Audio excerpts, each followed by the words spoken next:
Hey guys, it's Rebecca. Thank you so much for joining me for today's video. Today's video is going to be my my October reading wrap up. These are the books that I read in the month of October. You guys know several things. I am listening almost exclusively to audiobooks just because I'm trying to shrink my TBR as much as I can, as fast as I can.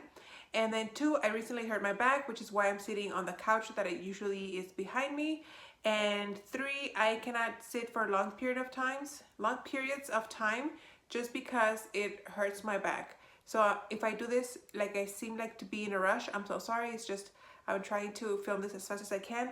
I did read 13 books if I counted correctly, so I have a lot to go through, and these videos already tend to be super long, so I'm sorry. So first I'm going to start with the book. I have finally my Goodreads here. I do have a goal of 100, which I've already met. I'm at 106 right now, and I'm going to go in the actual order that I read them in this month. I always do like willy-nilly when I'm picking out the books, but I'll go in order this time. The first book that I read was Scent of Rain by Kristen Billerbeck. Kristen Billerbeck writes Christian chick lit, and this is one of them, and this was a lot. It was okay. I remember enjoying her books a lot, maybe because I was younger. But this one was okay. We follow this girl named Daphne. She and her boyfriend are in this perfumery type business. She has a special talent with her sense of smell, and so they're supposed to get married, I think. Yes, they're supposed to get married, but they end up breaking up, and I guess because of the trauma, she loses her sense of smell. So she can no longer smell. So the thing is that she has, after her wedding, she was gonna move to New York City to work for a perfumery company. So now that she can't smell, she's kind of, stuck in a pickle. So she's trying to pretty much fake it until her sense of smell comes back. And so we follow her trying to work through this trauma, and she's kind of like lying to everybody about things that she can smell, but she really can't. And it was a fun book to read. It was a nice way to start the month. This was a good book, and I would recommend it. I think it was pretty good. The next book that I read was Vanessa Yu's Magical Paris Tea Shop by Roselle Lynn. Apparently, this is the second book in, not a series, but like a book of accompanying stories. You guys know what I mean? So anyway, this is the second book in that. But in this book, we follow Vanessa, who has inherited the ability to tell the future when she reads people's tea, like tea leaves. And the thing is, though, she can't control when she finds out what's gonna happen. She can't keep it to herself. She just kind of blurs it out. So in order to avoid that, she switches to drinking coffee, and she, with the help of her aunt, she moves to Paris to try to control and learn more about her ability, because she's basically like ruining people's lives because as soon as she sees the future, like, it comes out. It's like word vomit. She can't handle it. She can't keep it in. So she moves to Paris with her aunt to try to better work out her craft, I guess you can say. And then we follow her living in Paris. My favorite thing about this book was the portion that is set in Paris. Paris is one of my favorite cities in the whole world, and I just enjoyed being back into the city through reading Vanessa's story. So I really enjoyed it. It wasn't, maybe because it's the second book, but I have heard from other people's reviews that this is not as good as her first one, so I'm excited to read the first story. The next book that I read was Armada by Ernest Cline. This is not a follow-up to Ready Player One. I think Ready Player One actually has a follow-up called Ready Player Two, I think. In this book, we follow this guy named Zach, who is kind of like a geek, nerd, gamer type person. And he's playing this video game, and all of a sudden the alien species that he's used to battling in the games, they start showing up in real person. So of course he's freaking out, and we kind of go from there as to why these aliens are showing up in real life, where these games come from, and how they are related. So this is full with pop culture references from the 80s. Some I understood, some I didn't. I grew up in the 80s, but mainly the 90s for me. I kind of grew up in the latter portion of the 80s, but I understood some references. There's a ton of references to video games, movies, and even though those Easter eggs that are planted in here, I didn't get all of them. It was exciting when when there was one that I did understand. So I really enjoyed it. I enjoyed it more than Ready Player One. I'm one of the rare people who just thought Ready Player One wasn't okay. I never saw the movie just because I didn't really care for the big of the book. But this one was really fun. If there was a movie about this book, I would wanna watch it. But anyway, this is kind of a bigger book, but I still enjoyed it very much. I do recommend this one. Even if you're not a super video game geeky, just for the nostalgia reason of the 80s and 90s references, I thought it was really good. Next, I read Passenger and Wayfarer from Alexandra Bracken. I believe this was supposed to be a trilogy, but the third book just never came out. I think they just decided to drop this because I guess it wasn't as popular as her first series. But I read both of them this month. So Passenger, we follow, well, the whole thing follows 2 points of view. One is Era, and she is a teenager who's going to have her like coming out as a professional violinist. She's been working really hard, practicing, kind of like giving up her life in order to debut at this concert as a soloist solo violinist. And then we follow the other guy. What is his name? I forgot his name. Nicholas. He is from the past, and he's kind of like a time-traveling pirate type person. Something happens during the so Eda's in the current time. Nicholas is in the past time, like in the 1800s, like really past times. So during Eda's concert, something happens and she travels back in time. Turns out she's a time traveler as well, but she ends up traveling back in time to Nicholas's time, and he's kind of like holding her, not hostage, but he's responsible for looking after her once she has traveled. The story kind of takes off from there. I don't want to give too much. There is a little bit of a romance in here, time travel aspects in here, fantasy for sure, set in the past time and in the present time. And I can't go too much into detail with Wayfarer because it kind of ruins the plot for this one. I feel like it was hard for me to, even though I enjoyed both stories, I thought they were okay. It did take me about 3 times, like I listened to this twice on audiobook, and I just couldn't get into it. So what I had to do was I had to lower the speed. Usually I listen to this at 1.75 or even 2 times the speed on audiobook, but this one was hard for me to get into, and I had to lower it to 1.5. Once the narrators were talking a little bit slower, I was able to kind of like really get into it. So I listened to this while I was painting my bathroom at the beginning of the month. And so I listened to this whole thing almost in one day while I finished painting my bathroom. And I enjoyed it. I thought it was a good story. It was a solid follow-up. But like I said, the third book never came out, and I think this is just going to end up being a duology. I do have the complete series for The Darkest Minds, so hopefully I'll get to reading that soon. But reading completed series that I own has been one of my goals for the last couple of months. So we'll see how many series I finish. But this duology is done. It was an okay duology. If you're into time traveling fantasy type stories, you might enjoy this one. You might. The next book that I read was Evie Drake Starts Over by Linda Holmes. And this book, I have really not heard anybody talk about this on BookTube at all, but I absolutely loved this book. In this book, we follow Evie, who is basically ready to leave her husband. She just has had it. They've been in a loveless marriage for a very long time, so she's ready to leave him. And so she, on the eve of wanting to leave her husband, she finds out that her husband has died.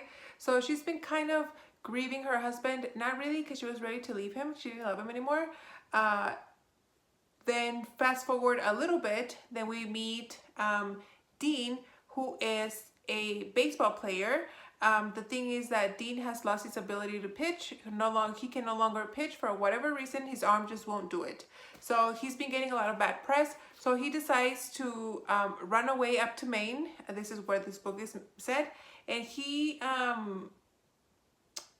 meets up with Evie's Evie's best friend is Dean's best friend as well, but Evie and Drake don't know each other. So in order to kind of get away from it all, Dean asks his best friend, I forget his name, to help him out while he's in Maine. So he asks Evie if Drake can stay at her apartment. She has kind of like an apartment attached to her home. And so Evie doesn't know who he is, so she's not familiar with the story, with the press, everything that's going on. And they're together for a year. He kind of takes a year time off. And we follow them as they get to know each other, as they fall in love with each other. The romances here was very sweet because the characters do have time to get to know each other and fall in love. It's not insta-lovey at all. It did give me some feels when I was reading about the romance. It was really cute. I really enjoyed it. I enjoyed how these characters, there's not a lot of plot going on in the book, so that might be a turnoff for some people, but this is more about watching two characters grow and develop, and that's where the story comes from. I really enjoyed this book. I don't know why people don't talk about this much on YouTube, and it's a very short book. I really enjoyed it. Highly recommend. It was a nice surprise. Then I read Want to Watch by K. Stamen London. This book has a lot of hype going on. I've heard this book being talked about a lot of times on YouTube, and we follow this girl. What is her name? Sorry, I read a lot of books and sometimes the names get confused. But we follow B. Shoemaker, who is a plus size fashion blogger. I feel like she's like an Instagram influencer type person. So in order to, she has a friend who not owns, but I guess directs a show similar to The Bachelor, and the ratings have kind of been a little like not good, let's just say that. So in order to spice things up, they agree to put B, and B agrees to go on the show and have however many guys they put in the show. I don't know, what is it, 20 men to fight for her attention and for love, and then hopefully get a proposal at the end, kind of like The Bachelor. I hate The Bachelor and The Bachelorette. I don't like those shows. There's many reasons why I don't like them. So this was kind of like okay for me, just because I don't enjoy the concept of those types of shows, and so therefore I didn't find it as exciting as I should have. Let's just say that. If you enjoy The Bachelor or The Bachelorette, I think this is a great book. I enjoyed this book. I thought it was fine, but I didn't enjoy it as much as everybody else seems to have. Then I read Dopesick by Beth Macy. We follow, this is a nonfiction story that we follow Beth. I think it's been, I don't know, like 15 years in the making. She started doing her research a long time ago.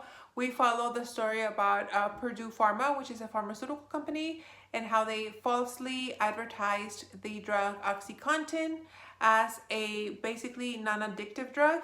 And by pushing this point of it being non-addictive, doctors who were prescribing it left and right, people were getting super addictive, and this company didn't care. They just kept creating pills with a higher dosage.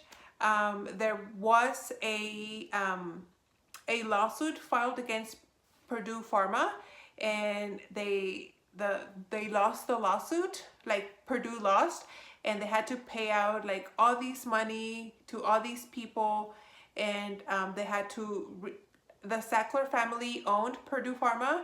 Like, they weren't even doctors, they were just business people. So they went ahead and they had to dissolve, I guess, is that the word I'm trying to think of? The board of advisors at Purdue Pharma, and all the family members got fired. Purdue still is making OxyContin. I don't know if the FDA has actually changed the labeling of this as it being non-addictive drug. I don't remember, but I am watching the show on Hulu. There's a show on Hulu called Dopesick. It's not based on this. It's based on fictional characters that went through situation like this. And Dopesick is actually a medical term for the actual pain that people feel for not having this drug. Like if you haven't had your fix of, or your hit, or whatever it's called, when you get high, you start experiencing physical pain, and that physical pain is called being dope sick. So it was super like frustrating and depressing and angering, and it's just the things that people will do for money. Like, as a nurse who has seen patients on true pain, and then patients who come in just looking for pain medications, you know, those that tell you that all these other medications don't work, only this certain medication at a certain dose mixed with this other pill. Like, you know, when patients are seeking pain meds. And so this was just infuriating to me. I was like super depressed super depressed and angry, and just all these feelings of like frustration, and that it was just a great book. You should read it, even though I'm even getting like angry talking about it. It was really good. If you don't want to read it, you can just watch the show on Hulu called Dopesick. It'll pretty much give you the gist of what this book is about, and it's really good. Then I made the mistake of picking up the book Refugee by Alan Grantz. We follow three stories, three different people. We follow a Jewish boy in the 40s, a Cuban girl in the 90s, and then a Syrian boy in the 2010s, 2015. And we follow how each of these children are trying to escape very, very poor conditions that they're living in. All of them trying to escape their countries. Two of them are coming to America, and the other one is trying to travel. I think was it Hungary? Was it Turkey? I don't remember. He's trying to make it to Austria. So this was another, like, I was already like really sad and depressed about this one, and then going into this one, it was just like I just hit rock bottom, like way under rock bottom. It was just super sad, like heart-wrenching. It's a good book. Like, you should read it and be sad with me. It's a fictional story, but I mean, we read about these things every single day. It seems like I live in a border town, and I hear, you know, stories about people wanting to cross over, and, you know, you see it on the news, migrants being caught by border patrol, and it's just like, it's like stab at the heart. So that's that one. So because I was feeling so depressed and I wanted to pick me up, so I decided to pick up book number 2 of Bridgerton. This is The Viscount Who Loved Me. This is Anthony's story. Anthony is the oldest brother of the Bridgerton clan. This is by Julia Quinn, and you guys know what Bridgerton is about. Bridgerton follows the story of Daphne, and in the second book we follow Anthony, who has kind of like not ever been in love, so but he wants to marry. He's already in his late 20s, so he thinks that it's time to marry, but he wants to make sure he marries a girl he'll never fall in love with. Why he would want to do that, I have no idea, but that's his goal. Meet a good-looking girl who's gonna be a good wife and a good mother, but he never wants to fall in love with her. Of course, we know what happens when he meets the right one, and he's trying to avoid falling in love with her, and he's like, I'm never gonna marry this girl that I'm falling in love with, and I'm gonna marry her sister, which of course, you know, that's what any sane man would do, fall in love with someone and then try to marry their sister. But this was such a fun book. It was a good book to kind of distract me from all the sadness that I had been reading the past couple of books. This was a fun book. They recently had them on Book Outlet, I think up to book 5. and so I may or may not have purchased them. Then I read Green Lights by Matthew McConaughey. I am not a fan of Matthew McConaughey. Like, I think he's just okay. Like, I feel average towards him. I never thought he was good looking. I know for a period of time he was in all these like romantic comedies in the 2000s, and I never saw him as a charming guy that gets the girls. I know a lot of people really like him. They think he's very handsome, but for me, he doesn't quite do it. But anyway, I picked it up. It was like $5 on Book Outlet, and it was the only one there, and I was like, I had to get it. Anyway, we follow, this is basically a memoir. Is it a memoir? Yeah, and then I read the audiobook, and he reads it, and it was so much fun. It was super interesting to hear where he came from, his life experiences, how he made it into Hollywood, how he kind of fell into the rut of that rom-com where he was basically, he didn't really care. He was like, it's a paycheck and, you know, it's doing good things for me. And then how he became a more serious actor and taken more seriously into Hollywood. It was super, super interesting. I really, really enjoyed it. I thought it was a great book. And it's a good memoir to read. If you haven't read it, I think it's a good one. Then I read The Last Letter from Your Lover by Jojo Moyes. It's been a long time since I read a book from Jojo Moyes. Why does it sound weird now? I do have, I think, a couple of more books by her. But I decided to dive into her world. And I know that there's a movie on Netflix. They just made a movie about this book, so I decided to pick it up. I already watched the movie. I enjoyed the book a lot more than the movie. In this book, we follow kind of two timelines. We follow Jennifer in the 1960s and then Ellie in 2003. The story about Jennifer, we follow, she is a married woman who is very wealthy. But she wakes up one day just not remembering anything. She has lost her memory. She doesn't know what's happened. She doesn't even know her own husband. So as she's kind of trying to adapt to this new life where she doesn't remember anything, she discovers all these letters.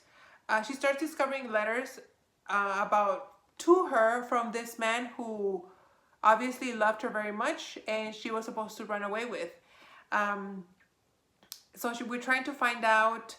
We follow the story of Jennifer, how she's kind of remembering back her life through the discovery of these letters. Fast forward to 2003, we find Ellie, who is a journalist who comes across these letters, and she kind of is trying to find out if these two people eventually got together, even though she was married and he was asking her to run away with her. So it was a really good book. I think Jojo Moyes writes really good romantic love. Like, it's not trashy, it's not insta-lovey, it's like, it has meaning and emotion to it. Like, it feels like it's real love. Like, I could connect with the characters. It wasn't superficial. It was just like makes you want to melt feels. I really enjoyed it. I don't know why it took me so long. Like I said, the movie was a huge disappointment. The characters just had no chemistry. The two actors that were playing love interests for both sides, they just had no chemistry, and it gave me none of the feels that this book gave me. So skip the movie, read the book. The book is great. And last but not least, I read Made by Stephanie Land. This is also a show on Netflix, and I wanted to read it before I watched the show. I was very excited to read this. Unfortunately, I did not enjoy this. And I don't know if I'm going to watch the show now because I did not enjoy this. We follow the story of Stephanie, the author, as she is basically homeless, trying to raise her child. However, there were so many things that she did here while she was struggling that made no sense to me. Her family was terrible. Like, I cannot imagine living in a world where your family doesn't help you when you need help. Like, I could call my dad at midnight to come and kill a spider and he'll come. Like, you know what I mean? Like, I can depend on my family that much. And I cannot fathom, and I understand that's like, I'm very blessed in that aspect, Not everybody has that relationship with their parents or their siblings. But I just could not understand how her family could watch her struggle when she did struggle and not help her. She did make some very irresponsible decisions. She doesn't get off the hook. She can't be like, whoa, me. But I feel like she does a lot. I feel like she doesn't take responsibility for her actions. I feel like she's just kind of like, oh, poor me, and nobody wants to help me, and people are judging me. But she's never like, oh, I should have done this to avoid being in this situation. There was a part in this book where she talks about how she got a refund for $4,000 from her income tax, and she buys herself a diamond ring. Why would you buy yourself a diamond ring, like, when you're not in a position to own a diamond ring? Like, I'm sorry if that's gonna make you feel better about yourself, but it's things like that rubbed me the wrong way, that I was like you're in this because like you made stupid decisions, you don't think. And as an almost 30-year-old person, like, you should have your life put together, especially if you have a child. Like, and I know I'm not a mother, and I know that I shouldn't judge people's parenting, and I've never been in her situation, so I shouldn't judge either. But like I said, there were just many things that I just couldn't relate to, and I couldn't kind of like support, I guess, that she did. So another book that made me kind of angry. Anyway, that's everything I read. Oh my gosh, this video is super long. Thank you guys so much for watching. I hope you guys enjoyed. And I'm thinking about starting a booktube channel. I know it would be a lot of work, but it would give me the ability to kind of review books that I really enjoy. That way these wrap-ups are not this long. So if you would be interested, I'm gonna try to create a poll somewhere and let me know if you would watch. Anyway, thank you guys for watching. I'll see you on the next one. Bye.